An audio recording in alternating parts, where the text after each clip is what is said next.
অনুষ্ঠানের সম্মানিত সভাপতি,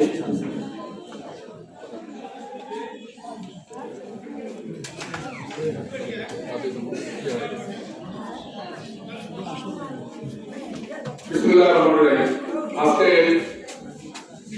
নুন খাওয়া সংস্কার মঞ্চ কর্তৃক আয়োজিত আজকের অনুষ্ঠানের সম্মানিত সভাপতি, সম্মানিত প্রধানমন্ত্রী নাই আগেই চলে গেছেন, সম্মানিত বিশেষ অতিথি রাজা ভাই, উপস্থিত অতিথিবৃন্দ,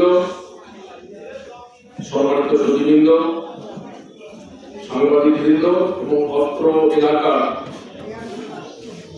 মা বোনেরা সকল আপনারা দীর্ঘক্ষণ ধরে বক্তব্য শুনছেন। আমার মনে হয় অনেকের ধৈর্য ত্রুটি করেছে। আমি অযাচিতভাবে আপনাদের সামনে এসে হাজির হয়েছি। আমি কোনো আমন্ত্রিত না, আপনাদের সঙ্গে এসেছি। আমার নাম যখন ঘোষণা হয়েছে, দুটো কথা বলি, ধৈর্য ত্রুটি আপনারা ঘটাবেন না। আমি আপনাদের ধৈর্য ত্রুটি ঘটার চেষ্টা করব। আজকে যে সংগঠনের আত্মপ্রকাশ ঘটেছে, আপনারা সে সম্পর্কে শুনেছেন।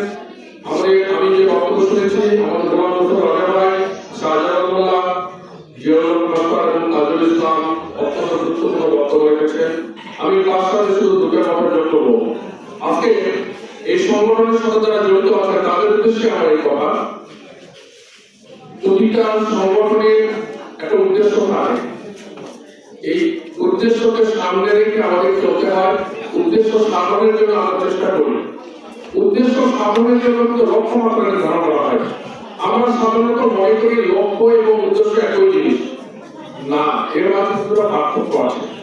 যেমন আজকে শুক্রবার হাট, আপনারা অনেকেই খরচের ব্যাগ হাতে নিয়ে পকেটে টাকা নিয়ে এসেছেন, বসে আছেন এখানে। আপনাদের উদ্দেশ্য কি? বাজার খরচ করা। কিন্তু আজকের এই অনুষ্ঠান যদি সন্ধ্যা পর্যন্ত চলে, আপনারা যদি খরচের ব্যাগ নিয়ে পকেটে টাকা নিয়ে সন্ধ্যা পর্যন্ত এখানে বসে থাকেন, আপনাদের বাজার খরচ হবে? হবে না।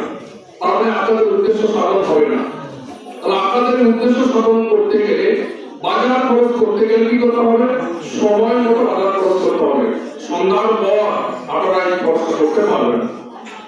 সে কারণে আমি আজকে সংগঠনের নেতৃত্বকে বলবো, আপনারা যে উদ্দেশ্যকে সামনে রেখে সামনে দিকে এগিয়ে চলছেন, আপনাদেরকে লক্ষ্যমাত্রা নির্ধারণ করতে হবে। এই লক্ষ্যমাত্রা নির্ধারণ যদি আমরা করতে না পারি, তাহলে কোনো সংগঠনেই সেটা সফলতার মুখ দেখবে না। আর এই লক্ষ্যমাত্রা নির্ধারণ করে সেই লক্ষ্যমাত্রাকে অর্জনের জন্য যদি আমরা সামনে অগ্রসর হই, অবশ্যই সংগঠন আমাদের সামনে দিকে নিয়ে যাবে। আমরা যে উদ্দেশ্য নিয়ে আমরা সংগঠন তৈরি করেছি, এটা আমাদের সফল হবে। তার পাশাপাশি আমি দুটো কথা বলছি, এখানে যে কর্মসূচির কথা বলা হয়েছে, অনেকগুলো কর্মসূচি, এই সব কর্মসূচি কিন্তু একসাথে বাস্তবায়ন করা সংগঠনদের মধ্যে সম্ভব হবে না। সে কারণে আমি সংগঠন যারা আছে তাদেরকে বলবো, এই কর্মসূচিগুলোর মধ্যে তাদেরকে অগ্রাধিকার ভিত্তিকে তালিকাভুক্ত করতে হবে। আমরা কোনটা আগে করব, কোনটা পরে করব। আমার পরামর্শ হলো, যেহেতু এখানে উপস্থিত হয়েছি, আমার ব্যক্তিগত পরামর্শ, এই তালিকাগুলোর মধ্যে প্রথমে তাদেরকে শিক্ষা এবং মাদক এই দুটা কর্মসূচিকে প্রাধান্য দেওয়া উচিত। আমি ওই এলাকার সন্তান। এই অবহেলিত এলাকায়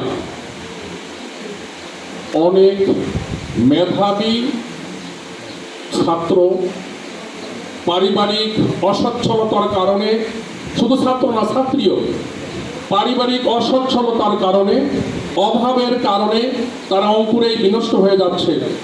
আমি যেহেতু শিক্ষার সঙ্গে সংশ্লিষ্ট মানুষ, আমি এখানে দেখেছি অনেক ছাত্র এবং ছাত্রী কলেজ পর্যায়ে এসে, আমি একটা কিন্ডারগার্টেনের সঙ্গে দীর্ঘদিন থেকে জড়িত, সেখানেও দেখেছি অনেক মেধাবী ছাত্র ছিল, পরবর্তীতে তাদেরকে আর খুঁজে পাওয়া যাচ্ছে না।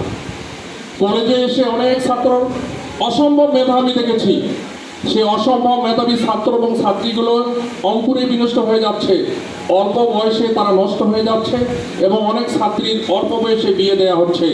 তাদের মেধাকে তারা কাজে লাগাতে পারছে না, আমাদের এলাকার উন্নয়ন ঘটছে না। সে কারণে আমি সংগঠক যেন তাদেরকে বলবো, অত্র এলাকার গরিব এবং মেধাবী ছাত্রছাত্রীগুলোকে তাদেরকে খুঁজে বের করে তাদেরকে যাতে ভবিষ্যতে তাদের পারিবারিক অসচ্ছলতার কারণে তাদের পড়াশোনাটা যাতে বন্ধ না থাকে, তাদেরকে যেন সামনে এগিয়ে নিয়ে যাওয়া যায়, এই প্রচেষ্টা তাদেরকে রাখার জন্য আমি আহ্বান করছি। এতে করে আমাদের এই গরিব দুঃখী এলাকার মানুষের উন্নয়ন ঘটবে। একটা ছেলেকে যদি আমরা সফলভাবে তার লেখাপড়া সুসম্পন্ন করতে পারি, তাহলে ইনশাল্লাহ ওই পরিবারে আর দীর্ঘদিন পরবর্তী জীবনে আর আমাদের এই ত্রাণের জন্য তারা বসে থাকবে না, ত্রাণের অপেক্ষায় তারা থাকবে না। এই বিষয়টা আমাদের মাথায় রাখতে হবে। আর একটা বিষয় মাদক, আমার হাফিজ সাহেব যে কথা বলছেন, অত্যন্ত দুঃখের বিষয়, আমাদের এই এলাকা মাদকে সয়লাভ হয়ে গেছে। আমি থানায় ওপেন হাউস যেতে রাজা ভাই ছিল, সেখানে বলেছিলাম সাধারণত প্রশাসনের দৃষ্টি হলো যে মাদক আসে রামখানা, দিঘির পার, আপনার বেড়াগুটি এই অঞ্চল দিয়ে, কিন্তু মাদকের যে নতুন রুট আমাদের এই নারায়ণপুর এবং যাত্রাপুর ইউনিয়ন এই অঞ্চল দিয়ে মাদক এখানে ঢুকে যাচ্ছে, সরাসরি নুনখায় আসছে, ভিতরবন্দে আসছে। আমি মাঝে মাঝে শুনে অবাক হয়ে যাই, যে কথাগুলো আমাদেরকে মাথায় নিয়ে চিন্তা ভাবনা করতে হবে। কুড়িগ্রাম জেলার ডিবির ইন্সপেক্টর একটা কথা না বললেই নয়, গত 2 বছর আগ থেকে অর্থাৎ 2008 সাল থেকে 2023 সাল পর্যন্ত ডিবির যে ইন্সপেক্টর ছিল কুড়িগ্রাম জেলায়, একজন আমার বন্ধু আর একজন আমার আত্মীয়। তারা প্রায় সময় আমার বাসায় আসতো। আমাদের এই নুনখা অঞ্চলে, নারপুর অঞ্চলে অনেক অভিযান চালিয়ে বাসায় আসতো, রাত 1টা, 4টা, 2টায় অনেক তারা তথ্য আমাকে দিত, যে তথ্যগুলো অত্যন্ত ভয়াবহ। তাদের গোপনীয়তার কারণে এটা প্রকাশ করা সম্ভব হয়নি, কিন্তু অত্যন্ত ভয়াবহ চিত্র, যে চিত্রের কথাগুলো শুনলে আমরা আশ্চর্য হয়ে যাবো। হয়তো অনেকেই জানেন না। আমি শুনেছি, একটা কথা না বললেই নয়, আমাদের এই নারায়ণপুর অঞ্চলে, যাত্রাপুর অঞ্চলের নদী দিয়ে কিভাবে মাদক আসছে। একটা কৌটা, এই ছোট্ট একটা জর্দার কৌটার মধ্যে একটা সুতা থাকবে, কিছু সুতা, সেই সুতা একটা জর্দার কৌটার মধ্যে 5 কিলোমিটার দীর্ঘ সুতা থাকতে পারে। আর এই সুতাগুলো এত শক্ত, 10 কেজি ওজনের একটা ওয়েট, এটা 10 কেজি ওজনের একটা মাদকের প্যাকেট যদি ওই সুতার এক প্রান্ত দিয়ে লাগিয়ে বাম দিয়ে ছেড়ে দেওয়া হয়, অনায়াসে তারা আরেক প্রান্তে আমাদের বাংলাদেশে টেনে নিয়ে আসতে পারে। আমরা কল্পনা করতে পারি না। আবার আমাদের ভিতরবন্দে গিয়ে কলেজ পাড়ায় অনেক ব্যবসায়ী আছেন, আমি বলি জন্য অনেকের চক্ষুশূল হয়ে গেছি, ওনারা সরাসরি এই ব্যবসার সাথে জড়িত। আর তাদেরকে সহযোগিতা করত প্রশাসন থেকে শুরু করে রাজনৈতিক অনেক নেতৃবৃন্দ, যার কারণে তারা আজকে রাতকে দিন বানাচ্ছে, ফুলে ফেপে বড়লোক হয়ে যাচ্ছে। কিন্তু তাতে আমাদের হিংসা নাই। আমাদের হিংসা হলো, আমাদের কথা হলো, আমাদের যুব সমাজ নষ্ট হয়ে যাচ্ছে। আজকে আমাদের শপথ নিতে হবে এবং নেতৃবৃন্দকে শপথ নিতে হবে। কারণ আজকে যদি আমরা শপথ না নেই, কালকে পর্যন্ত অপেক্ষা করি, আমাদের অনেক ক্ষতি হয়ে যাবে। আমরা শোনেন, একটা কথা আমি বলছি, আমার অনুমান থেকে বলছি, বিবেকের তাড়নায় বলছি, আজকে আমাদের এই অঞ্চলের অনেক ছেলে, অনেক সম্ভাবনাময় পরিবারের ছেলে নষ্ট হয়ে গেছে। আমরা তাদেরকে কিন্তু ফেরাতে পারিনি, এবং অনেকে নষ্ট হয়ে যাওয়ার উপক্রম হয়েছে, তাদেরকে আমাদের ফেরাতে হবে। এটা যদি আমরা করতে না পারি, আজকে অনেক অভিভাবক এখানে আমরা আছি, অনেক মেয়ের বাবা আমরা আছি, আমি একজন 2 মেয়ের বাবা।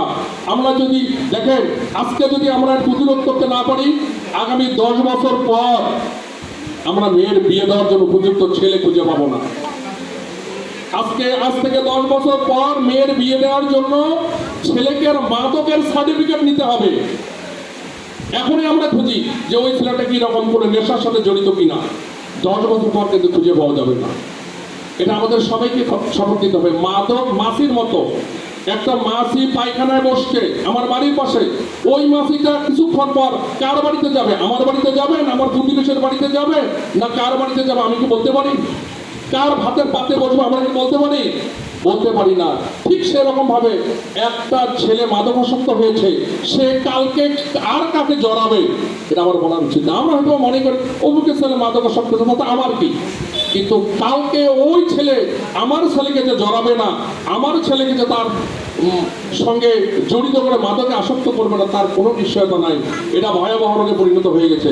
সে কারণে আজকে এই নুনখাবাসীকে আমি অনুরোধ করবো, এই এলাকার সন্তান হিসেবে, এই এলাকার মানুষ হিসেবে আপনাদের প্রতি আমার অনুরোধ থাকবে, এই মাদক প্রতিরোধ করার জন্য আমাদেরকে সবাইকে ঐক্যবদ্ধ হতে হবে, আজকে ওয়াদাবদ্ধ হতে হবে।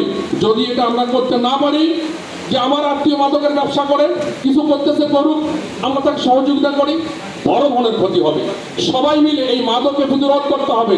আমরা যদি করতে না পারি, 10 বছর পর আমাদের সমাজের অবস্থা কি হবে এটা বলা মুশকিল। যাই হোক, অনেক কথা বলে ফেললাম, বলার থাকলেও সময় নেই।